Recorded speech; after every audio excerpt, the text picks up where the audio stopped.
सभी देवियों और सज्जनों को प्रणाम। राम राम। आप सभी का स्वागत है हमारे इस चैनल पर। पश्चिमी जगत में लोगों ने जब से कुंडलिनी के बारे में बोलना शुरू किया है तो उन्होंने कुछ नए नए शब्द इसके अंदर जोड़े हैं। उदाहरण के लिए dark night of the soul, ego death, negative energy, energy vampire, twin flame reunion, purging, detoxification, download और इसी प्रकार के कुछ अन्य भी शब्दों का वो लोग इस्तेमाल करते हैं। अब ऋषि मुनियों ने तो कभी इन शब्दों का इस्तेमाल किया नहीं, लेकिन वो लोग कर रहे हैं। तो इस सब का माजरा क्या है, इन सब का क्या क्या अर्थ है और क्या ये सत्य है या नहीं है, वही हम इस वीडियो में आज देखेंगे भाइयों।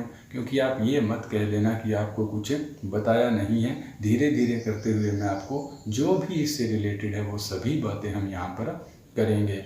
तो अगर आप नए आए हैं चैनल पर तो सब्सक्राइब कर लीजिए, क्योंकि ये वीडियो सीरीज आगे भी और भी चलेगी। तो चलिए भाइयों शुरू कर देते हैं। सबसे पहला जो शब्द है वह है dark night of the soul. अब इस dark night of the soul का जैसे कि शाब्दिक रूप से ही इसका अर्थ है कि अंधेरी रात, आत्मा की अंधेरी रात। और यह बेसिकली होता क्या है कि जब आपका बिल्कुल इनलाइटनमेंट होने ही वाला होता है, इनलाइटनमेंट का आपका एक्सपीरियंस होने ही वाला होता है, उससे पहले जो भी मतलब आपके साथ ये कुंडली जागरण के से संबंधित जो भी अजीब अजीब बातें हैं, जो घटनाएं हैं, वो एक चरम बिंदु पर पहुंच जाती है, एक अल्टीमेट लेवल पर वह पहुंच जाती है, बिल्कुल अपने पीक पॉइंट पर। तो यह जब सभी लक्षण बिल्कुल अपने पीक पॉइंट पर पहुंच जाएं, तब वही आपका जो है dark night of the soul है। और उसके बाद में तो प्रकाश होना ही है। तो उससे पहले का जो अंधेरा है उसी के लिए ये कहा गया है। और ये होता है जब आपकी ऊर्जा आज्ञा चक्र पर पहुंचती है और उससे ऊपर जाती है। आज्ञा चक्र पर ऊर्जा पहुंचने पर यह dark night of the soul वाली घटना होती है। तो इसमें बेसिकली होता क्या है कि बचपन से हमने पता नहीं कितनी कोई डरावनी फिल्में देखी है, या किसी ने हमें कुछ बता दिया कि ये होता है वो होता है, तो वो सब बातें हमारे दिमाग के अंदर कहीं ना कहीं वो चीज़ें पड़ी हुई हैं, लेकिन हम उनकी तरफ गौर नहीं करते, ध्यान नहीं देते। और अब जब एनर्जी अपने आप वहाँ पर पहुँच रही है तो वह आपके दिमाग के उन हिस्सों में भी जाएगी। तो जब जाएगी तो उसी प्रकार के विचार आपके सामने आना शुरू हो जाएंगे और आप इसमें डर भी सकते हैं और ऐसी घटनाएं होती है। तो यही होता है, एनर्जी अपने आप ही ऊपर जाएगी और वह दौर भी जो है थोड़ा सा एक छोटा सा है, वह भी चला जाएगा। उसके बाद में प्रकाश ही प्रकाश होगा। तो उसमें क्या करना है वो मैंने पिछली वीडियो में बता दिया है भाइयों, कि डरना नहीं है। कुछ भी हो जाए डरना तो नहीं है, क्योंकि कुछ भी आपको नहीं होगा। आप इसका मतलब ये है कि आप बहुत नज़दीक ही हो अपने इनलाइटनमेंट एक्सपीरियंस के, अगर आपके साथ ये हो रहा है तो। दूसरा इसमें यह है कि ये कोई ज़रूरी भी नहीं है कि हर आदमी के साथ यह घटना हो ही जाए, क्योंकि देखते हैं कि कुछ लोगों की कुंडलियाँ तो 1-2 घंटे में ही जाग जाती है, कुछ की 1-2 दिनों में ही जाग जाती है। तो फिर उनके साथ ये dark night of the soul वाली घटना कब होगी? तो ये हर किसी के साथ हो ऐसा ज़रूरी नहीं है, परंतु कुल मिलाकर यही है कि आपके दिमाग में जो भी डरावनी या जो भी पुरानी बातें भरी हुई है वह आपके सामने आ जाती है और उनके बाद में एनर्जी ऊपर जाती है और एक प्रकाश होता है। तो डरने की कोई ज़रूरत नहीं है, इतना ही इसका मैटर है। इसी से रिलेटेड है कि ईगो डेथ। तो जब आपके साथ इतना अजीब अजीब होता है और आपको डर वगैरह लगता है, तो पहले तो हम मतलब इस दुनिया में जी रहे थे कि मैं हूँ ऐसे अहंकार में। और जब इतना डर और इतना अजीब अजीब बातें होती है, हमें पता लगता है कि हमसे भी बड़ी कुछ शक्तियाँ यहाँ पर कार्य कर रही है। तो ऐसा पता लगने पर हमारा जो अहंकार है वह नष्ट हो जाता है और इसे ही ईगो डेथ कहा गया है। और यह जरूरी है, क्योंकि जब तक अहंकार नष्ट नहीं होगा तब तक आप उस परमात्मा से नहीं जुड़ पाएंगे। यह भी जरूरी चीज़ है। अच्छा, एक है नेगेटिव एनर्जी। ये नेगेटिव एनर्जी क्या है? नेगेटिव एनर्जी का सोचते ही हम ऐसे सोचते हैं कि कोई भूत प्रेत या कोई इस प्रकार की चीज़ें होंगी। हालांकि वो चीज़ें भी होती है, लेकिन वो क्या होती है वो हम कभी बाद में हम डिस्कस करेंगे कि ये भूत प्रेत वगैरह क्या है। अभी के लिए आप इतना समझ लीजिए कि तुम जो हो सबसे ताकतवर हो। कोई भी तुम्हारे साथ कुछ भी नहीं कर सकता, चाहे वो भूत हो, प्रेत हो, कोई भी हो। क्योंकि परमात्मा ने हर व्यक्ति को एक स्वतंत्रता दी है, हर आदमी के पास अपनी एक स्वतंत्रता है। तो अगर ऐसे भूत प्रेत लोगों को मारने लगे तब तो फिर इस सृष्टि का मतलब जो चक्कर है, सारा प्रपंच ही नष्ट हो जाएगा। तो ऐसा हमने कभी सुना भी नहीं होता कि किसी आदमी को किसी भूत ने मार दिया, होता कुछ नहीं है। अगर हमें कुछ ऐसी चीज़ दिख जाए तो हम अपने अंदर से ही डर जाते हैं और कोई हमारा कुछ नहीं बिगाड़ सकता। ये बात आप बड़े ही ध्यान से नोट कर लीजिए, कोई आपका कुछ नहीं बिगाड़ सकता। तो ये नेगेटिव एनर्जी क्या है?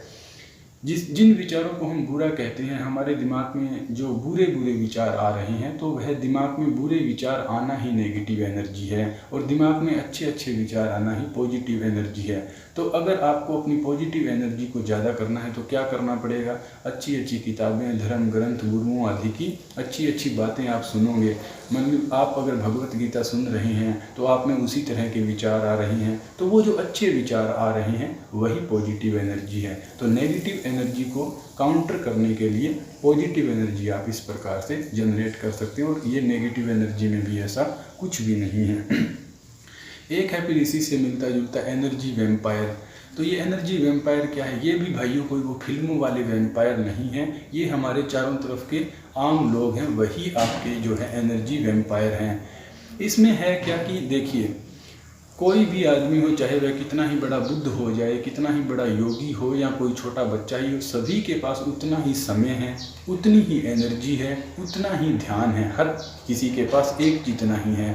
तो आप अपनी एनर्जी, अपनी ऊर्जा, अपना समय कहीं और लगाना चाहते हैं, लेकिन कुछ आपके आसपास आपके ऐसे कोई यार दोस्त हैं, कोई भी लोग ऐसे हो सकते हैं जो लगातार आपको मतलब डिस्टर्ब कर रहे हैं, आपको बार बार अपनी तरफ खींच रहे हैं, कुछ ना कुछ आपको काम करवा रहे हैं। तो आपकी जो एनर्जी वहाँ जानी चाहिए जहाँ आप लगाना चाहते हो, तो वो एनर्जी और आपका समय और सब वो खींच रहे हैं। तो इसीलिए कहा गया है कि वो एनर्जी वैम्पायर है, क्योंकि वो आपकी एनर्जी को चूस रहे हैं। तो ये इसी तरह से बात है, इसमें कोई भी भाइयों कोई, ये तो नॉर्मल ही बात है। हम दुनिया में रहते हैं तो बहुत से लोग हमें ऐसे मिलते ही हैं, तो इसमें कोई वैम्पायर वाली बात नहीं है।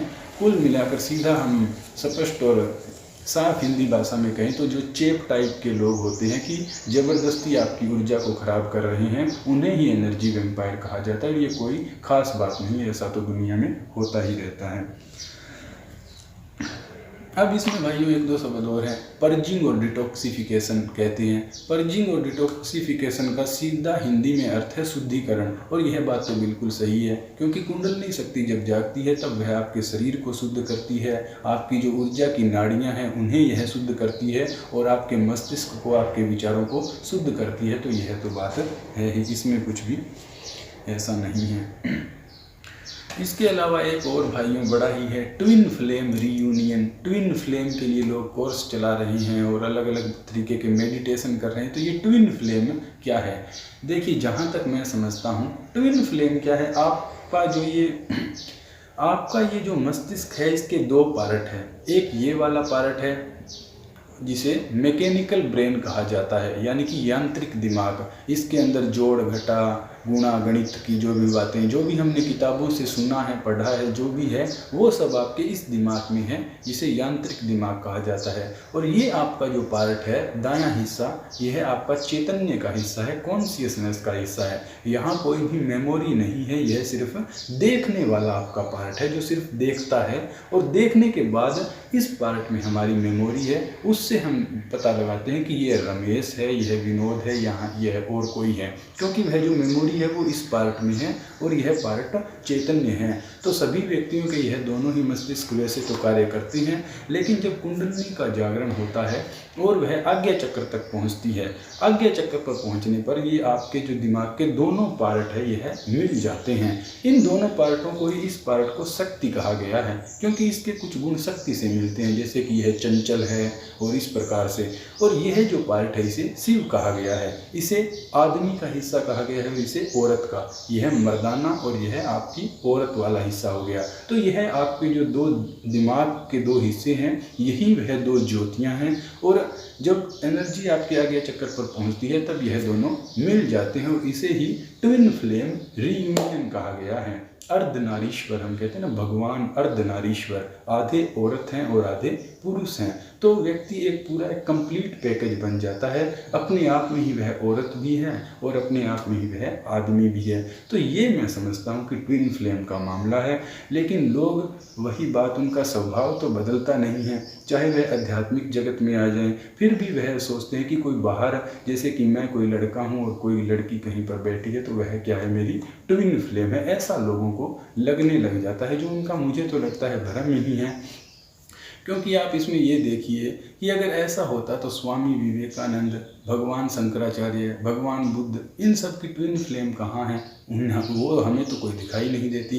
तो इसमें मुझे नहीं लगता कि ऐसा कुछ है। लेकिन बाकी भाइयों, मैं भी सिंगल ही बैठा हूँ, तो अगर ऐसी कोई बात है तो मुझे इस बात की बड़ी ही खुशी होगी अगर ऐसा कोई ट्विन फ्लेम जैसा होता है तो। लेकिन ये कोई भी इसमें ऐसा मुझे लगता नहीं है कि है, और लोग इसके लिए कोर्स और मेडिटेशन तक कर रहे हैं, तो वह सिर्फ पागलपन ही है और कुछ नहीं।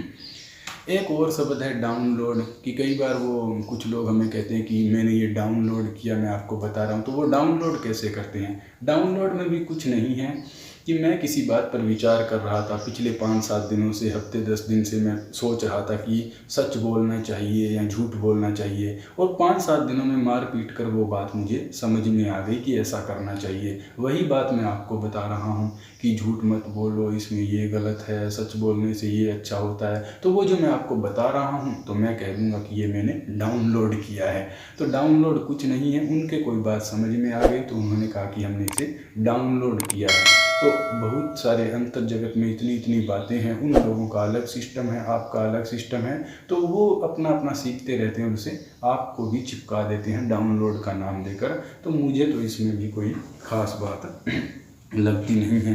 एक और है इनर चाइल्ड, कहते हैं इनर चाइल्ड, इनर चाइल्ड। तो ये इनर चाइल्ड जो मैं आपको भाइयों बार बार कहता हूँ कि अपने दिल की आवाज़ सुनो, अपनी आत्मा की आवाज़ सुनो, तो वह आपका दिल ही आपका इनर चाइल्ड है। वो कहते हैं दिल तो बच्चा है जी, तो यही है वो बच्चा जो कुछ चाहता है, लेकिन हमने इसको ढक रखा है बाहर के आलतू फालतू विचारों से, और इसकी आवाज़ को हम सुन नहीं पाते हैं। तो यही आपका इनर चाइल्ड है। एक और इसमें भाइयों रह गया, अर्थ की वाइब्रेशन कुछ लोग कहते हैं कि इंक्रीज हो रही है, और हो क्या रही है, वो तो हर हफ्ते और हर महीने इतनी अपडेट डालते हैं कि इस हफ्ते में अर्थ की इतनी वाइब्रेशन इंक्रीज हो गई।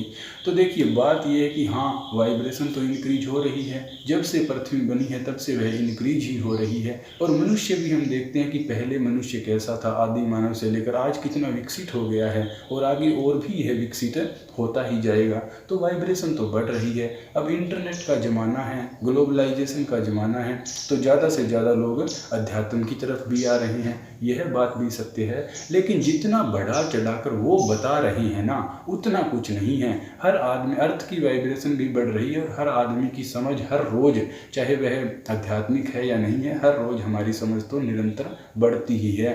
तो अब वो लोग तो इतने सालों से लगे हुए ही हैं, 20, 25, 30 सालों से कब से लगे हुए हैं कि वाइब्रेशन इंक्रीज हो रही है, लेकिन जो मेरे अड़ोसी पड़ोसी है उनकी तो कोई वाइब्रेशन इंक्रीज नहीं हुई।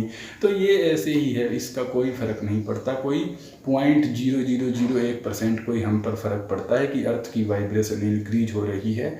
समझदार तो हम सभी हो रहे हैं, लेकिन उतना इससे कोई बहुत ज़्यादा फ़र्क पड़ने वाली बात है नहीं। तो ये मुख्य भाइयों हमने देख लिए, और इसके अलावा भी कुछ है, वो अगर आगे कोई ध्यान में आया तो मैं उस पर एक अलग से स्पेशल वीडियो बना दूंगा, जैसे कि ग्राउंडिंग वगैरह कुछ चीज़ें इंपॉर्टेंट है, लेकिन वो हम बाद में देखेंगे। तो अभी तो मुख्य तौर पर तो भाइयों इतना ही था। और वीडियो आपको पसंद आई हो तो आप इसे लाइक कर सकते हैं, और चैनल पर नए आए हैं तो सब्सक्राइब आप कर सकते हैं इसे। आज के लिए इतना ही भाइयों, मिलेंगे फिर कभी। ओम नमः शिवाय।